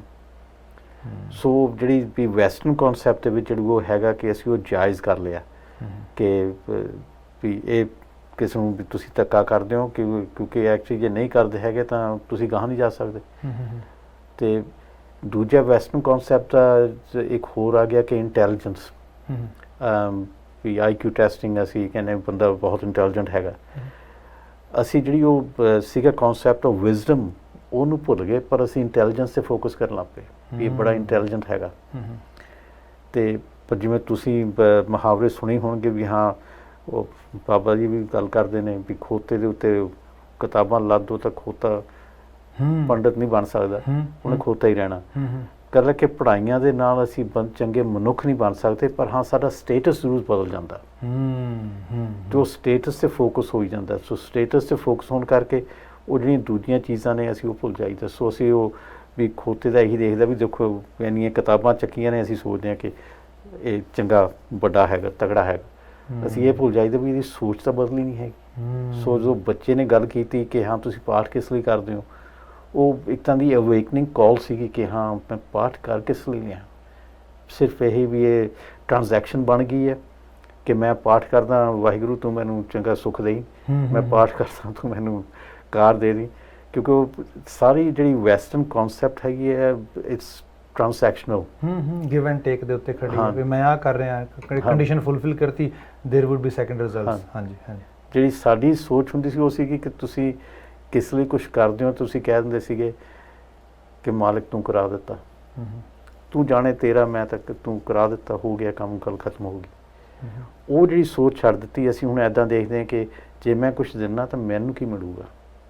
ਆਹ ਜਿਹੜੀ ਟ੍ਰਾਂਸੈਕਸ਼ਨਲ ਹੋ ਗਈ ਨਾ ਚੀਜ਼, ਇਹ 'ਚ ਐਕਸਚੇਂਜ ਨਾ ਆਈ ਜਿੱਥੇ ਕਿ ਬਰਾਬਰੀ ਹੁੰਦੀ ਹੈ। ਇੱਥੇ ਹੋ ਗਿਆ ਕਿ ਹਾਂ ਮੈਂ ਤੇਰੇ ਤੋਂ ਉੱਤੇ ਕਿਵੇਂ ਚੜ੍ਹਨਾ, ਸੋ ਤੂੰ ਗ੍ਰੇਟਫੁਲ ਕਿਵੇਂ ਹੋਏਗਾ, ਜਾਂ ਤੂੰ ਮੇਰੇ ਥੱਲੇ ਮੇਰੇ ਵੀ ਪੈਰਾਂ 'ਤੇ ਕਿਵੇਂ ਆਏਗਾ। ਅਸੀਂ ਉਸ ਗੱਲ 'ਤੇ ਆ ਗਏ ਰਾਦਰ ਦੈਨ ਕਿ ਅਸੀਂ ਕਿਸੇ ਹੱਥ ਫੜ ਕੇ ਉੱਤੇ ਚੱਕਦੇ ਤੇ ਕਹਿੰਦੇ ਵੀ ਆਹ ਬਰਾਬਰ ਬੈਠ ਆਪਾਂ ਗੱਲ ਕਰੀਏ। ਤੁਸੀਂ ਜਿਹੜੀ ਗੱਲ ਕੀਤੀ ਹੰਬਲਨੈਸ ਦੀ ਗੱਲ 'ਚ ਆ ਰਹੀ ਹੈ, ਮੈਨੂੰ ਯਾਦ ਹੈ ਅਸੀਂ ਜਦੋਂ ਗੁਰਮਤਿ ਇੰਸਟੀਟਿਊਸ਼ਨ ਥੋੜ੍ਹਾ ਪੜ੍ਹ ਕੇ ਗਏ ਅਤੇ ਯੂਨੀਵਰਸਿਟੀ ਵਾਪਸ ਗਏ ਅਤੇ ਪ੍ਰੋਫੈਸਰ ਸਾਹਿਬ ਨੇ ਕੁਛ ਕਿਹਾ, ਅਤੇ ਜਿਵੇਂ ਮੈਂ ਸ਼ਬਦ ਦੀ ਸ਼ੁਰੂਆਤ ਜਿਹਦੀ ਖਾਕਸਾਰ ਦੇ ਰੂਪ ਦੇ ਵਿੱਚ ਪਈ ਅਤੇ ਮਿੱਟੀ ਦੇ ਨੁਮਾਇੰਦਾ ਜੀ ਬਸ ਉਹੀ ਕਰਾ ਰਿਹਾ ਉਸ ਰੂਪ ਦੇ ਵਿੱਚ, ਅਤੇ ਪ੍ਰੋਫੈਸਰ ਸਾਹਿਬ ਦਾ ਮੈਨੂੰ ਇਹ ਜਵਾਬ ਸੀਗਾ, ਕਹਿੰਦੇ ਵੀ ਠੀਕ ਹੈ ਹਲੀਮੀ ਠੀਕ ਹੈ, ਪਰ ਇੰਨੀ ਹਲੀਮੀ ਨਾ ਰੱਖ ਵੀ ਲੋਕ ਯਕੀਨ ਕਰ ਜਾਣ ਵੀ ਤੂੰ ਹੈ ਹੀ ਕੁਛ ਨਹੀਂ। ਇਹਨੇ ਵੇ ਮਤਲਬ ਜੇ ਲੋਕੀ ਯਕੀਨ ਕਰਕੇ ਮਾਰਿਆ ਜਾਏਗਾ ਫਿਰ ਕਹਿਣਗੇ ਤੈਨੂੰ ਕੁਝ ਨਹੀਂ ਆਉਂਦਾ, ਬਸ ਸਮਹਾਓ ਹੋ ਰਿਹਾ ਹੈਗਾ। ਹਾਂ ਨਹੀਂ, ਇਹ ਵੀ ਬਹੁਤ ਰੀਅਲ ਹੈ, ਕਿਉਂਕਿ ਇੱਕ ਪਾਸੇ ਅਸੀਂ ਹਉਮੈ 'ਚ ਪਹੁੰਚ ਜਾਂਦੇ ਹਾਂ ਕਿ ਦੇਖੋ ਮੈਂ ਬਹੁਤ ਬੜਾ ਹੈਗਾ, ਦੂਜੇ ਪਾਸੇ ਕਹਿੰਦੇ ਵੀ ਅਸੀਂ ਕੁਛ ਵੀ ਨਹੀਂ ਹੈਗੇ। ਪਰ ਮਾਲਕ ਨੇ ਜੋ ਕਿਹਾ ਉਹ ਹੈਗਾ ਕਿ ਮੈਂ ਦੇਖ ਤੈਨੂੰ ਸਭ ਕੁਝ ਦੇ ਰਿਹਾ, ਪਰ ਤੂੰ ਕਰਨਾ ਵੀ ਹੈਗਾ ਕੁਛ ਉਹਦੇ ਨਾਲ। ਮੇਰੇ ਦੇਣ ਦਾ ਕੋਈ ਫਾਇਦਾ ਨਹੀਂ ਹੈਗਾ ਜੇ ਅਸੀਂ ਉਹ ਕਰਦੇ ਰਹੀਏ ਵੀ ਹਾਂ ਸਤਿਗੁਰ ਵੀ ਠੀਕ ਹੈ ਮੈਂ ਦੇਖੋ ਪਾਠ ਕਰ ਲਿਆ, ਹੁਣ ਮੈਨੂੰ ਰੋਟੀ ਵੀ ਮੂੰਹ 'ਚ ਪਾ ਦਿਓ, ਆਪਾਂ ਭਾਈ ਗੁਰਦਾਸ ਦੀ ਬਾਣੀ ਪੜ੍ਹਦੇ ਹਾਂ ਅਤੇ ਖਾਂਡ ਕਹੇ ਤੇ ਕੱਲ ਕੇ ਮੂੰਹ ਸਵਾਦ ਮਿੱਠਾ ਹੈ, ਉਹ ਤੁਹਾਨੂੰ ਕਰਨਾ ਪੈਣਾ, ਤੁਹਾਨੂੰ ਤੁਹਾਡੇ ਕਰਮ ਹੈਗੇ ਨੇ ਕੁਛ ਜੋ ਤੁਸੀਂ ਬਣਾਉਣੇ ਨੇ, ਐਫਰਟ ਪਾਉਣੀ ਪੈਣੀ। ਹਾਂ ਹਾਂ ਠੀਕ ਹੈ। ਤੁਸੀਂ ਜਿਹੜੀ ਇੱਕ ਬਾਤ ਕੀਤੀ ਕਿ ਉਹ ਬੱਚੇ ਨੇ ਜਦੋਂ ਸਵਾਲ ਤੁਹਾਨੂੰ ਪੁੱਛਿਆ ਆ ਕੇ ਅਤੇ ਤੁਸੀਂ ਉਸ ਨੂੰ ਕਿਹਾ ਵੀ ਮੈਂ ਉਹਨੂੰ ਸੈਲਫ ਰਿਫਲੈਕਸ਼ਨ ਦੇ ਤੌਰ 'ਤੇ ਲੈ ਲਿਆ ਕਿ ਐਕਚੁਅਲੀ ਇਹ ਮੈਨੂੰ ਪੁੱਛ ਰਿਹਾ ਕੁਛ ਉਸ ਰੂਪ ਦੇ ਵਿੱਚ। ਹਰ ਇੱਕ ਮਾਂ ਬਾਪ ਐਵੇਂ ਕਿਵੇਂ ਲਏਗਾ? ਤੁਸੀਂ ਮੇਰੇ ਵਰਗੇ ਨੂੰ ਆ ਕੇ ਪੁੱਛੇਗਾ, ਜਿਵੇਂ ਤੁਸੀਂ ਪਹਿਲਾਂ ਗੱਲ ਕਿਹਾ ਵੀ ਤੂੰ ਮੇਰੇ ਪਾਠ ਨੂੰ ਚੈਲੰਜ ਕਰਦਾ, ਅੱਛਾ ਤੂੰ ਵੱਡਾ ਮੈਨੂੰ ਦੱਸਣ ਵਾਲਾ ਗਿਆਨੀ ਧਿਆਨੀ ਆਇਆ ਇਸ ਰੂਪ ਦੇ ਵਿੱਚ। ਮਤਲਬ ਜਿਹੜੀ ਇੱਕ ਤਰੀਕੇ ਦੀ ਕਹਿ ਲਓ ਕਿ ਟ੍ਰਾਂਜੈਕਸ਼ਨ ਹੈਗੀ ਹੈ ਵੀ ਇੱਥੋਂ ਲੈ ਕੇ ਤੇ ਇੱਥੇ ਤੱਕ, ਇਹ ਦੱਸੋ ਇਹ ਕਿਵੇਂ ਹੋਈ? ਕਿਉਂਕਿ ਤੁਸੀਂ ਉਸ ਨੂੰ ਇਸ ਲੈਵਲ 'ਤੇ ਲੈ ਰਹੇ ਹੋ, ਅਦਰਵਾਈਜ਼ ਤੇ ਜਨਰਲ 'ਤੇ ਐਵੇਂ ਲਿਆ ਜਾਏਗਾ ਵੀ how can you say that, how can you ask even. I think ਉਹ ਗੱਲ ਹੈ ਕਿ ਜਦੋਂ ਉਹਨੇ ਪਹਿਲਾਂ ਪੁੱਛਿਆ ਮੈਨੂੰ ਵੀ ਗੁੱਸਾ ਚੜ੍ਹਿਆ, ਤੂੰ ਮੇਰੇ ਪਾਠ 'ਤੇ ਕਰ ਰਿਹਾ, ਮੈਂ ਪਾਠ ਕਰਦਾ ਮੈਂ, ਪਰ ਗੱਲ ਹੈ ਕਿ ਬੱਚੇ ਦੇ ਸਵਾਲ ਦੇ ਵਿੱਚ ਜਿਹੜੀ ਇਨੋਸੈਂਸ ਹੁੰਦੀ ਹੈ ਨਾ, ਸਾਨੂੰ ਉਹਦੇ ਲਈ ਉਹ ਜਿਹੜਾ ਪਹਿਲਾਂ ਗੱਲ ਕੀਤੀ ਥੋੜ੍ਹੀ ਜਿਹੀ ਗੱਲ ਕੀਤੀ ਸੀ ਕਮਿਊਨੀਕੇਸ਼ਨ ਜੀ, ਸਾਨੂੰ ਉਹ ਕਮਿਊਨੀਕੇਸ਼ਨ ਲੈਣਾ ਬਾਰੇ ਸੋਚਣਾ ਚਾਹੀਦਾ ਵੀ ਆ ਕਿੱਥੋਂ ਰਿਹਾ, ਅਸੀਂ ਸੁਣ ਕੀ ਰਹੇ ਹਾਂ। ਕਿਉਂਕਿ ਜੇ ਅਸੀਂ ਸੁਣ ਇਹ ਰਹੇ ਹਾਂ ਕਿ ਤੂੰ ਮੇਰੇ 'ਤੇ ਸ਼ੱਕ ਕਰਦਾ ਤਾਂ ਅਸੀਂ ਡਿਫੈਂਸਿਵ ਹੋਵਾਂਗੇ ਜੀ। ਜੇ ਅਸੀਂ ਸੁਣ ਰਹੇ ਹਾਂ ਕਿ ਤੂੰ ਤੇਰੇ ਕੋਲ ਇੱਕ ਸਵਾਲ ਹੈਗਾ ਕਿਉਂਕਿ ਤੂੰ ਆਪਣੀ ਅਗਲੀ ਜ਼ਿੰਦਗੀ ਦੇ ਲਈ ਪ੍ਰਿਪੇਅਰ ਕਰ ਰਿਹਾ, ਕਿਉਂਕਿ ਬੱਚਾ ਜਦੋਂ ਪੇਰੈਂਟਸ ਕੋਲ ਆਉਂਦਾ ਜਾਂ ਮਾਂ ਬਾਪ ਕੋਲ ਆਉਂਦਾ ਉਹ ਐਕਚੁਅਲੀ ਉਹ ਦੇਖਣਾ ਚਾਹੁੰਦਾ ਵੀ ਮੈਂ ਅਗਲੀ ਜ਼ਿੰਦਗੀ ਲਈ ਪ੍ਰਿਪੇਅਰ ਕਰਨਾ, ਪਰ ਮੇਰੇ ਕੋਲ ਮਾਡਲ ਜੋ ਮੈਂ ਦੇਖ ਰਿਹਾ ਮੈਨੂੰ ਸਮਝ ਨਹੀਂ ਆਉਂਦੀ ਤੁਸੀਂ ਕਰਦੇ ਕੀ ਹੋ। ਘਰਾਂ 'ਚ ਆਪਾਂ ਦੇਖਦੇ ਹਾਂ ਕਿ ਬਹੁਤ ਘਰਾਂ 'ਚ ਪਾਠ ਬਹੁਤ ਹੁੰਦੇ ਨੇ। ਵੀਰ ਜੀ ਜਿਹੜੀ ਐਗਜ਼ਾਮਪਲ ਕੀਤੀ ਹੈ ਕਮਾਲ ਹੈ। ਵੈਸੇ ਕਦੀ ਇਸ ਤਰੀਕੇ ਨਾਲ ਅਸੀਂ ਵਿਜ਼ਨ ਕਰਾਂਗੇ ਕਿ ਬੱਚਾ ਜਿਸ ਚੀਜ਼ ਨੂੰ ਸਾਡੇ ਸਾਹਮਣੇ ਸਾਡੇ ਆਪਣੇ ਲਫ਼ਜ਼ਾਂ 'ਚ ਪਾ ਕੇ ਸਾਨੂੰ ਦੱਸ ਰਿਹਾ ਹੈਗਾ, ਐਕਚੁਅਲੀ ਇਹਦੀ ਸਿਰਫ ਸਾਡੇ ਵੱਲੋਂ ਇਨਕੁਆਇਰੀ ਨਹੀਂ ਹੈਗੀ, ਇਹ ਆਪਣੇ ਨੈਕਸਟ ਸਟੈਪ ਵਾਸਤੇ ਪ੍ਰੈਪਰੇਸ਼ਨ ਕਰ ਰਿਹਾ ਹੈ। ਹਾਂਜੀ, ਇਹ ਲੱਭ ਰਿਹਾ ਹੈ ਕਿ ਮੈਂ ਕਿਹੜੇ ਪਾਸੇ ਜਾਣਾ ਹੈ। ਹਾਂ, ਜੇ ਮੈਂ ਇਸ ਪਾਸੇ ਜਾਣਾ ਹੈ then I have to know what I am gonna get in this direction. ਜਿਹੜੀ ਡਾਇਰੈਕਸ਼ਨ ਤੁਸੀਂ ਜਾ ਰਹੇ ਹੋ, ਤੇ ਸਮਹਾਓ ਬੀਇੰਗ ਏ ਪੇਰੈਂਟ ਮੇਰੇ ਲਈ ਵੀ ਇਹ ਬੜਾ ਜ਼ਰੂਰੀ ਚੈਲੰਜ ਹੋਏਗਾ ਕਿ ਮੈਨੂੰ ਇਹਦਾ ਪਤਾ ਹੋਏ ਕਿ ਜੋ ਮੈਂ ਬੱਚੇ ਨੂੰ ਮਤਲਬ ਬੱਚਾ ਮੇਰੇ ਕੋਲ ਪੁੱਛ ਰਿਹਾ ਹੈਗਾ ਮੈਂ ਉਹਨੂੰ ਸਹੀ ਤਰੀਕੇ ਨਾਲ ਐਕਸਪਲੇਨ ਕਰ ਸਕਾਂ। ਜੇ ਉਹਨੂੰ ਐਕਸਪਲੇਨ ਨਾ ਕਰ ਸਕਿਆ ਤੇ ਜਿਹੜੀ ਮੈਂ ਚਾਹੁੰਦਾ ਕਿ ਇੱਥੇ ਟ੍ਰਾਂਜੈਕਸ਼ਨ ਹੋ ਜਾਏ, ਜਿਹੜਾ ਬੱਚਾ ਜਿੱਥੇ ਮੈਂ ਆ ਇੱਥੇ ਮੇਰਾ ਬੱਚਾ ਖੜ ਜਾਏ ਤਾਂ ਉਸੇ ਦੀ ਆਪਨੇ ਅਸੀਂ ਸਾਰਿਆਂ ਨੇ ਕਈ ਵਾਰੀ ਚੀਜ਼ ਪੜ੍ਹੀ ਹੈ, ਉਹ ਕਹਿੰਦਾ ਵੀ ਜੇ ਤੁਸੀਂ ਅੱਜ ਜਿੱਥੇ ਖੜੇ ਜੇ 25 ਸਾਲ ਬਾਅਦ ਤੁਹਾਡੇ ਬੱਚੇ ਉੱਥੇ ਨਹੀਂ ਖੜੇ ਹੋਣਗੇ, ਮੀਨ ਤੁਸੀਂ ਤੁਹਾਡੀ ਕਮਿਊਨੀਕੇਸ਼ਨ ਸਹੀ ਨਹੀਂ ਹੈ। ਜਿੱਥੇ ਮੈਂ ਖੜਾ 25 ਸਾਲ ਬਾਅਦ ਮੇਰਾ ਬੱਚਾ ਇੱਥੇ ਖੜਾ ਹੋਣਾ ਚਾਹੀਦਾ ਹੈ, ਸੋਚ ਕਰਕੇ ਸਮਝ ਕਰਕੇ ਐਗਜ਼ੈਕਟਲੀ। ਇਹਦਾ ਮਤਲਬ ਇਹ ਹੈ ਕਿ ਉਸ ਨੂੰ ਮੈਂ ਕਨਫਿਊਜ਼ ਕਰ ਰਿਹਾ, ਆਈਦਰ ਆਪਣੇ ਬਿਹੇਵੀਅਰ ਕਰਕੇ, ਆਈਦਰ ਆਪਣੀਆਂ ਗੱਲਾਂ ਬਾਤਾਂ ਕਰਕੇ, ਜਾਂ ਇਸ ਕਿਸਮ ਦੇ ਨਾਲ ਉਹਦੇ ਸਾਹਮਣੇ ਆਪਣੇ ਆਪ ਨੂੰ ਪ੍ਰਟੈਂਡ ਕਰਕੇ ਕਿ ਉਹਨੂੰ ਲੱਗਦਾ ਕਿ ਇਹ ਤਾਂ ਪੋਸੀਬਲ ਹੀ ਨਹੀਂ ਹੈਗਾ ਜੋ ਇਹ ਕਰਦਾ ਮੈਂ ਪ੍ਰਾਪਤ ਕਰ ਸਕਾਂ। ਹਾਂਜੀ, ਐਮ ਆਈ ਰਾਈਟ? ਹਾਂ ਨਹੀਂ ਨਹੀਂ ਬਿਲਕੁਲ ਠੀਕ ਹੈ, ਕਿਉਂਕਿ ਬੱਚੇ ਦਾ ਜਿਹੜਾ ਸਵਾਲ ਉਹ ਹੈਗਾ ਕਿ ਇਹ ਮੇਰੇ ਬਾਪ, ਇਹ ਮੇਰੇ ਮਾਂ, ਤੁਸੀਂ ਬੋਲਦੇ ਤਾਂ ਐਦਾਂ ਹੋ ਪਰ ਥੋੜੀ ਕਰਤੂਤਾਂ ਕੈਸੀਆਂ ਨੇ। ਵੀ ਜੇ ਪਾਠ ਦਾ ਕੋਈ ਹੋਣਾ ਚਾਹੀਦਾ ਤਾਂ ਮੈਨੂੰ ਦੇਖਣਾ ਚਾਹੀਦਾ। ਅੱਜ ਤੁਸੀਂ ਪਹਿਲਾਂ ਕੀਤੀ ਸੀ ਇਨਵਿਜ਼ੀਬਲ ਤੇ ਵਿਜ਼ੀਬਲ, ਗੱਲ ਹੈ ਕਿ ਉੱਥੋਂ ਇਨਵਿਜ਼ੀਬਲ ਨੂੰ ਵਿਜ਼ੀਬਲ ਕਰਨਾ। ਕਿ ਮੇਰੇ 'ਚ ਨੋਟਸ ਕਰੋ ਕਿ ਮੇਰੇ 'ਚ ਵੀ, ਆਪਾਂ ਬੱਚਿਆਂ ਨੂੰ ਆਮ ਤੌਰ 'ਤੇ ਕਹੀਦਾ ਕਿ ਤੈਨੂੰ ਸਟਾਰ ਚਾਰਟ ਦਿੰਦੇ ਹਾਂ, ਜੇ ਤੂੰ ਕੰਮ ਕਰੇਗਾ ਆਹ ਸਟਾਰ ਚਾਰਟ, ਆਹ ਸਟਾਰ ਚਾਰਟ। ਪਰ ਕਦੀ ਅਸੀਂ ਆਪਣੇ ਆਪ ਨੂੰ ਕਹਿੰਦੇ ਵੀ ਜੋ ਤੁਸੀਂ ਆਹ ਸ਼ਬਦ ਸੁਣੋਗੇ ਨਾ ਤਾਂ ਆਪਾਂ ਸਟਾਰਟ ਕਰਨਾ। ਕਿਉਂਕਿ ਜੇ ਮੈਂ ਤੇਰੇ ਮੂੰਹੋਂ ਸੁਣਦਾ ਕਿ ਤੂੰ ਨਿਮਰਤਾ ਨਾਲ ਗੱਲ ਕਰ ਰਿਹਾ ਤਾਂ ਮੈਨੂੰ ਜ਼ਰੂਰ ਨੋਟ ਕਰਨੀ ਚਾਹੀਦੀ ਕਿ ਬੇਟਾ ਤੇਰੀ ਆਵਾਜ਼ ਦੇ ਵਿੱਚ ਬੜੀ ਹਲੀਮੀ ਸੀ, ਅੱਜ ਬੜਾ ਨਿਮਰਤਾ ਸੀਗੀ। ਅਤੇ ਮੈਂ ਸੋਚਿਆ ਬਾਬਾ ਮੈਨੂੰ ਵੀ ਮਿਹਰ ਕਰੇ, ਮੇਰੇ ਕੋਲ ਵੀ ਇਹੋ ਜਿਹੀ ਨਿਮਰਤਾ ਆ ਜਾਵੇ। ਪਰ ਉਹ ਗੱਲ ਕਿ ਉੱਥੇ ਫਿਰ ਉਹ ਸਾਡੀ ਜਿਹੜੀ ਹਉਮੈ ਆ ਜਾਂਦੀ ਨੇ ਕਿ ਮੈਂ ਤਾਂ ਵੱਡਾ, ਤੂੰ ਛੋਟਾ, ਤੂੰ ਕਿਵੇਂ ਕਰੇਗਾ। ਪਰ ਫਿਰ ਅਸੀਂ ਗੁਰੂ ਹਰਕ੍ਰਿਸ਼ਨ ਸਾਹਿਬ ਨੂੰ ਕਹੀਦਾ ਵੀ ਦੇਖੋ 6 ਸਾਲ ਦੀ ਉਮਰ, 7 ਸਾਲ ਦੀ ਉਮਰ, ਦੇਖੋ ਗੁਰੂ ਸਾਹਿਬ ਗੁਰੂ ਬਣ ਗਏ। ਵੀ ਵਿਜ਼ਡਮ ਤੇ ਕੋਈ ਉਮਰ ਨਹੀਂ ਹੈਗੀ। ਸੋ ਅਸੀਂ ਆਪਣੀ ਜਿਹੜੀ ਉਹ ਕੰਟਰਡਿਕਸ਼ਨਸ ਜਿਹੜੀਆਂ ਹੈਗੀਆਂ ਨੇ ਨਾ, ਅਸੀਂ ਉਹ ਦੇਖਦੇ ਨਹੀਂ ਹੈਗੇ, ਕਿਉਂਕਿ ਅਸੀਂ ਕਹਿੰਦੇ ਕਿ ਅਸੀਂ ਵੱਡੇ ਹਾਂ। ਪਰ ਵੱਡਾ ਤਾਂ ਦਿਮਾਗ ਨਾਲ ਨਹੀਂ ਹੋਇਆ, ਵੱਡਾ ਤਾਂ ਹੋਇਆ ਗੁਣਾਂ ਦੇ ਨਾਲ। ਗੁਣਾਂ ਨੂੰ ਅਸੀਂ ਪਿੱਛੇ ਕਰ ਦਿੱਤਾ। ਐਕਚੁਅਲੀ ਜਿਹੜੀ ਜਿੱਥੋਂ ਅਸੀਂ ਸ਼ੁਰੂਆਤ ਕੀਤੀ ਸੀਗੀ ਕਿ ਜਿਹੜਾ ਇਹ ਗੁਰਮਤ ਦਾ ਕਨਸੈਪਟ ਹੈ ਕਿ ਆਵਨ ਆਇਓ ਸ੍ਰਿਸ਼ਟ ਮੈਂ ਬਿਨ ਬੂਝੈ ਪਸ਼ੂ ਢੋਰ। ਬਾਬਾ ਜੀ ਨੇ ਕਿਹਾ ਸੀਗਾ ਜ਼ਿੰਦਗੀ ਸਚਿਆਰ ਹੋਣ ਵਾਸਤੇ ਹੈ, ਬੁਝਾਰਤ ਬੁੱਝਣ ਵਾਸਤੇ ਹੈ। ਜੇ ਕੋ ਬੁੱਝੈ ਹੋਵੇ ਸਚਿਆਰ ਧਵਲੇ ਉੱਪਰ ਕੀਤਾ ਪਾਰ। ਬੁੱਝੋਗੇ ਤੇ ਤਾਂ ਹੀ ਸਚਿਆਰ ਹੋਵੋਗੇ ਨਾ। ਇਹੀ ਬੁਝਾਰਤਾਂ ਬੁੱਝਣੀਆਂ ਨੇ। ਐਟ ਦਾ ਐਂਡ ਅਸੀਂ ਸਾਰੇ ਚਾਹੁੰਦੇ ਇਹੀ ਆ, ਚੰਗੇ ਬਣ ਜਾਈਏ, ਚੰਗੇ ਮਨੁੱਖ ਬਣ ਜਾਈਏ, ਚੰਗਿਆਈਆਂ ਹੁਣ ਆਲੇ ਦੁਆਲੇ। ਪਰ ਸਮਹਾਓ ਇਹੀ ਭੁੱਲ ਜਾਂਦੇ ਆ ਹੋਣਾ ਕਿਵੇਂ ਹੈ, ਬਣਨਾ ਕਿਵੇਂ ਹੈ। ਇਸ ਸਾਰੇ ਦੇ ਵਾਸਤੇ ਆਪਣੀ ਜਿਹੜੀ ਇਹ ਕਨਵਰਸੇਸ਼ਨ ਹੈ ਸਾਡੀ, ਇਹ ਤੁਹਾਡੇ ਵਾਸਤੇ ਸ਼ਾਇਦ ਕੁਝ ਮਦਦਗਾਰ ਹੋਈ ਹੋਏਗੀ। ਸਾਡੇ ਕੋਲ ਸੀਮਤ ਸਮਾਂ ਹੈ, ਸੀਮਤ ਸਮੇਂ 'ਚ ਇੰਨੀ ਬਾਤ ਪਾਈ ਹੈ। ਡੈਫੀਨੇਟਲੀ ਇਸ ਗੱਲ ਦਾ ਕੰਟੀਨਿਊਮ ਅਸੀਂ ਅਗਲੇ ਪ੍ਰੋਗਰਾਮਾਂ ਵਿੱਚ ਰੱਖਾਂਗੇ। ਵੀਰ ਜੀ, ਅਖੀਰ ਦੇ ਵਿੱਚ ਤੁਸੀਂ ਕੋਈ 2 ਲਫ਼ਜ਼ਾਂ 'ਚ ਕਹਿਣਾ ਚਾਹੁੰਦੇ ਹੋਵੋ? ਜੋ ਤੁਸੀਂ ਹੁਣ ਕਿਹਾ ਨਾ ਜੀ, ਮੈਨੂੰ ਯਾਦ ਆਇਆ ਕਿ ਅਸੀਂ ਦੌੜ ਦੇ ਵਿੱਚ ਪੈ ਜਾਂਦੇ ਹਾਂ। ਜਿਹੜੀ ਬਾਣੀ ਹੈਗੀ ਹੈ ਜਾਂ ਸੈਲਫ ਰਿਫਲੈਕਸ਼ਨ ਹੈਗੀ ਹੈ, ਇਹ ਹੈਗਾ ਕਿ ਕਦੇ ਕਦੇ ਸਾਨੂੰ ਦੌੜ ਦੇ ਵਿੱਚ ਰੁਕ ਕੇ ਨਾ ਸੋਚਣਾ ਚਾਹੀਦਾ ਅਸੀਂ ਕਿੱਥੇ ਪਹੁੰਚ ਗਏ। ਸੋ ਨਾਈਸ ਵੀਰ ਜੀ, ਬਹੁਤ ਸੁੰਦਰ ਲਫ਼ਜ਼ਾਂ 'ਚ ਤੁਸੀਂ ਪਾ ਦਿੱਤਾ ਇਸ ਨੂੰ। ਇੰਨੀਆਂ ਕੁ ਵਿਨਤੀਆਂ ਦੇ ਨਾਲ ਹੀ ਤੁਹਾਡੇ ਤੋਂ ਇਜਾਜ਼ਤ ਚਾਹਾਂਗੇ। ਸੁਣਨ ਵੇਖਣ ਵਾਸਤੇ ਬੜਾ ਧੰਨਵਾਦ। ਆਪਣੀ ਫੀਡਬੈਕ ਸਾਡੇ ਤੱਕ ਪਹੁੰਚਦੀ ਕਰ ਦਿਓ। ਵਾਹਿਗੁਰੂ ਜੀ ਕਾ ਖਾਲਸਾ, ਵਾਹਿਗੁਰੂ ਜੀ ਕੀ ਫਤਿਹ।